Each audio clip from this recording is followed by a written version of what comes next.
Join us for the very first IFL Live at London's Indigo at the O2, Sunday, August the 13th, with me, Coogan Cassius, and some very special guests.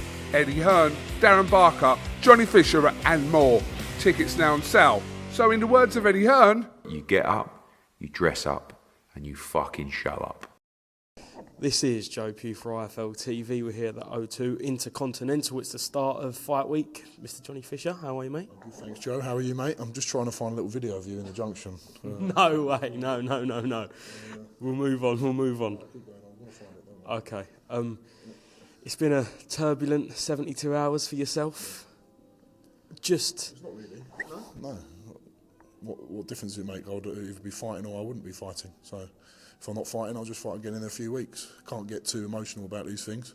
I'm just glad to be and privileged and honoured to be on such a big show and that it is going ahead. But if it doesn't happen, it doesn't happen. I'll just be ready to go again on a week or a few weeks' notice. After all that training, though, you surely must have been gutted if the card had been cancelled. Yeah, it would have been gutting, but I'm not. What did you say?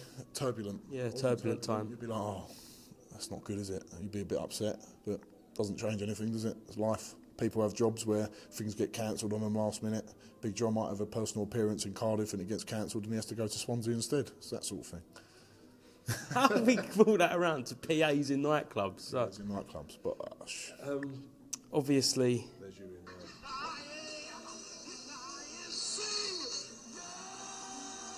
there. I don't actually remember singing that. Singing or shouting? I think that's shouting, personally.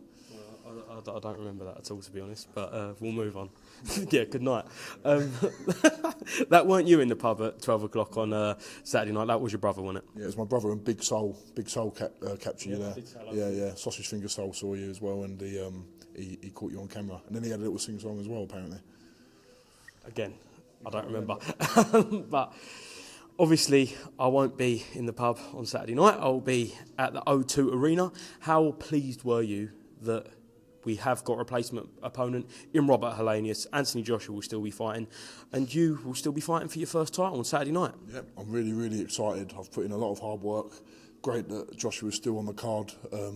Joshua's been like a beacon for British boxing, really, isn't he? He's sort of lit the way, and it's testament to his character that he didn't just turn around and say, oh, we'll just push it back a few more weeks or we'll fight in a couple of months' time. He could have waited for the wilder shot that we've been talking about, but no, he wants to get in there and have a fight, and we've got to be very grateful for him because he's let all of us fighters get paid and be able to box as well.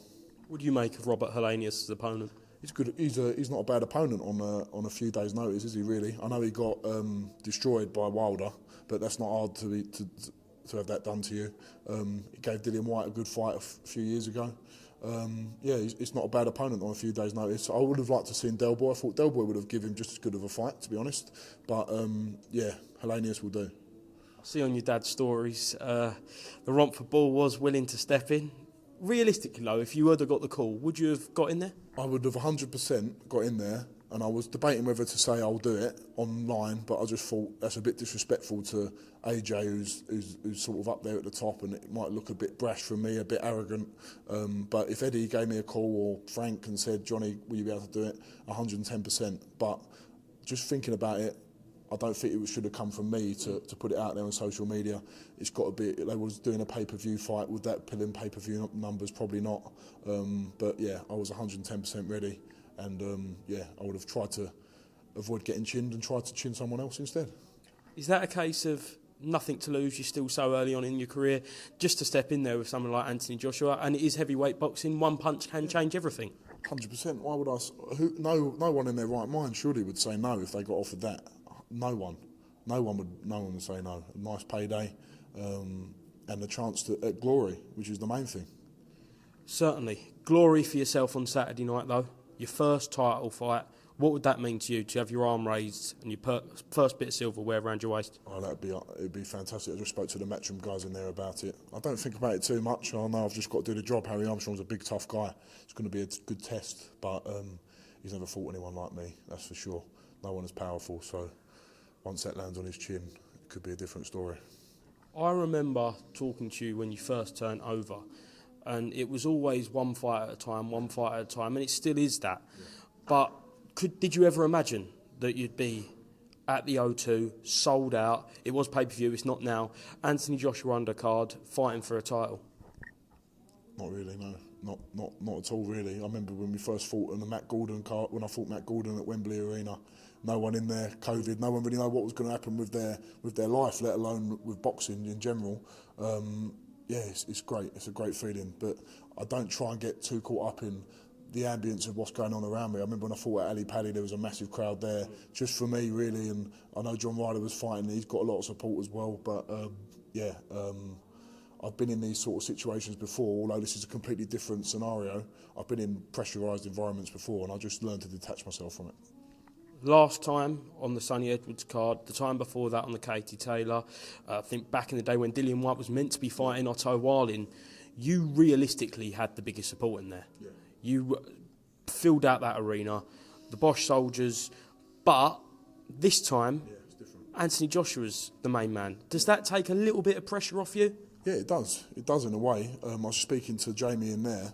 He was talking about, listen, it's going to be the biggest crowd you've ever fought in front of. The pressure's going to be immense. And I said, not really, because before I fought in front of crowds, and it's like, it's all for me, and everything's on me on this show. Now I'm going to be lower down the card. I'm not going to have everyone in there for me. I only got 500 tickets. I know there's more people bought through the link. There'll be a couple thousand in there still.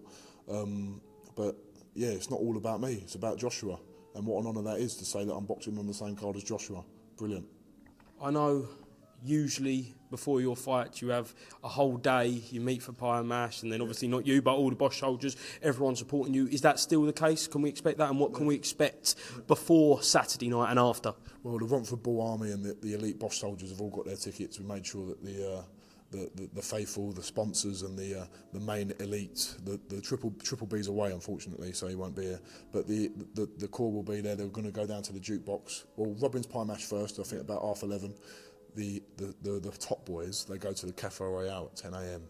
and then they start at Robin's Pie Mash, and then they go to the jukebox in Romford, right next to the station, go there for a few hours. And I think they're not going to mess about and go Stratford or Liverpool Street. They're going to go straight down here to All Bar One. Yeah. Get on it at All Bar One, and they'll be steaming by the time I fight, which is the way they like it. No better way to celebrate your fight with IFL Live the next day. If you ain't got your tickets, be there. Be there or be square. Win, lose or draw, will be at IFL Live, and looking forward to it. Big John's going to be there, Eddie Hearn, Edward John Hearn's there obviously, and Darren Barker. He'll have some great stories and a few more surprise guests, I reckon. Wilbertross will be flying about as well. Big up the Wilbertross. Thank you very much, Johnny. I'm sure we'll catch you. So Joe will be singing Amazing Grace, but I don't know if that will take the ticket sales down, won't it? Very much down. Yeah, very Joe much. Ain't singing, all right? He's not. That is right, I'm actually not. But thank you very much for speaking to IFL TV, Johnny. Best of luck throughout the fight week, and I'll catch up with you soon, mate. Thanks, mate. I appreciate it. See you soon. Join us for the very first IFL Live at London's Indigo at the O2, Sunday, August the 13th, with me, Kugan Cassius, and some very special guests. Eddie Hearn, Darren Barker, Johnny Fisher, and more. Tickets now on sale. So in the words of Eddie Hearn, You get up, you dress up, and you fucking shut up.